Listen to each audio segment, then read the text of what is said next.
Hola mi Francia, bordélique, solidaire, frustré, athlétique, raciste, passionné, compulsif et équitable. Bienvenue dans cette section de la chaîne qui s'appelle Je viens de l'apprendre, la section d'infos LGBTQI+, que tu n'aurais pas dû rater.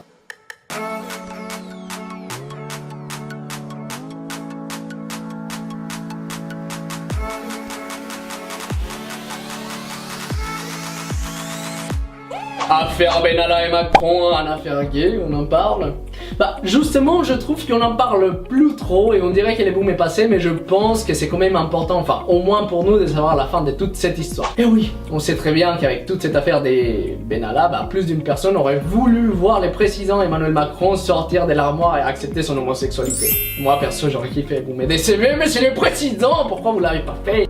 Le problème c'est qu'au-delà d'être une question d'un fantasme sexuel ou d'une folle envie de voir le président Macron sur Grindr, le peuple français s'en sert de ces genres d'accusations pour rabaisser la popularité du président de la République. Pauvre petit président. Bah, c'est comme si on essayait d'insulter quelqu'un en lui criant homosexuel. Il n'y a pas de sens en fait. Je suis sûr et certain qu'un président homo serait très bien pour la République française. En tout cas, le problème de l'affaire Benalla n'est pas vraiment dans le fait de si Macron est homo ou pas, car finalement, on devrait n'avoir rien à faire de sa sexualité. Il continuerait à gérer de la même manière et à faire les mêmes conneries. Donc, les mêmes problèmes seraient encore là. Bah, une justice qui n'est pas saisie de la bonne manière. Effectivement, lorsque l'Elysée décide le 2 mai de suspendre Alexandre Benalla, l'affaire reste en interne.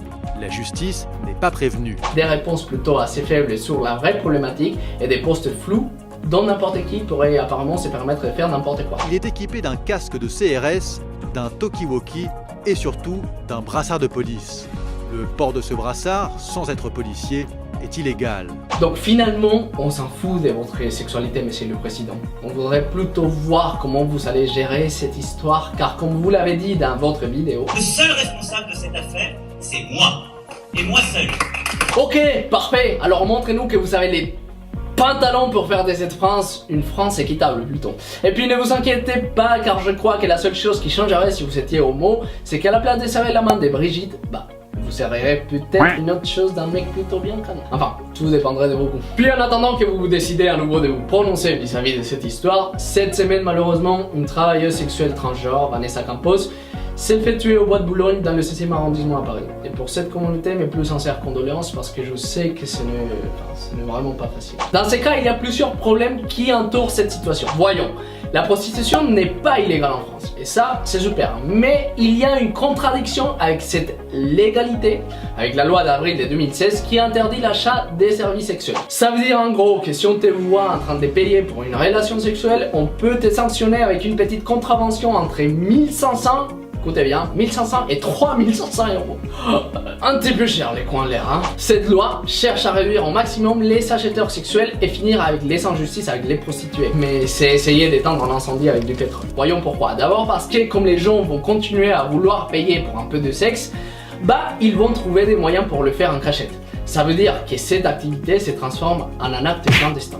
Par conséquent, beaucoup plus d'abus, beaucoup plus d'injustice et finalement beaucoup plus de violence. Ce système a peut-être, entre guillemets, fonctionné dans d'autres pays comme la Suède et la Norvège, car il y a moins de prostituées enregistrées, mais ces gouvernements n'ont aucune idée des chiffres et de la prostitution clandestine. Du coup, pas vraiment un bon système. Certaines déclarations de la police affirment que Vanessa a été retrouvée avec une plaie au niveau du thorax. On revient à la source du problème. Et il y a d'autres sources policières aussi qui disent qu'il s'agit d'un groupe de roulotiers qui écument les bois et détruisent les clients et prostituées. On revient à la source du problème. À Toulouse, après une agression homophobe le lundi 13 août, le tribunal correctionnel s'est prononcé.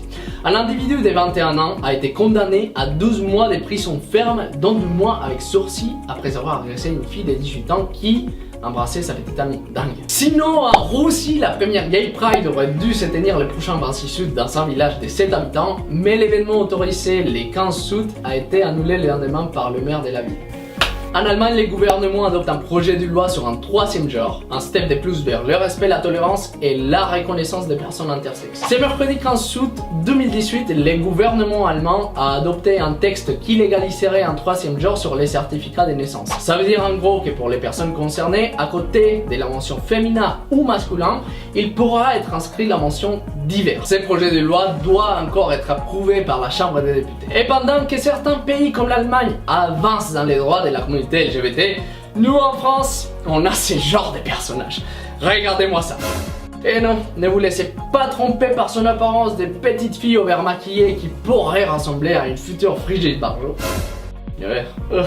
Cette jeune fille, je crois d'à peine une vingtaine d'années, nous prouve une fois de plus à quel point l'être humain peut être ignorant, ridicule et borné face à la tolérance et la diversité. Je sais pas trop comment on fait avec ces genres de personnages, enfin... On leur achète une vie pour qu'ils trouvent des vraies occupations ou comment ça se passe? Zoé nous régale sur son Twitter avec ses pensées cultivées, qui ont évidemment et clairement des propos homophobes. Enfin bref, ce message n'est pas pour Zoé qui semble avoir manqué une étape de son éducation, mais plutôt pour les gens cultivés qui ont un peu de conscience commune et qui respectent la diversité de l'être humain. Encourager ces genres de personnages dans leurs propos homophobes nuit gravement notre société. Hermoso, je vous invite à suivre plus d'actualités sur mon Instagram AndresMo20 et sur mon nouveau Twitter avec @happyandresmo. Puis évidemment à vous abonner à la chaîne en cliquant sur la petite cloche qui est juste en bas pour ne pas rater les nouvelles vidéos. Puis vous êtes évidemment les bienvenus avec vos commentaires et vos opinions juste en bas.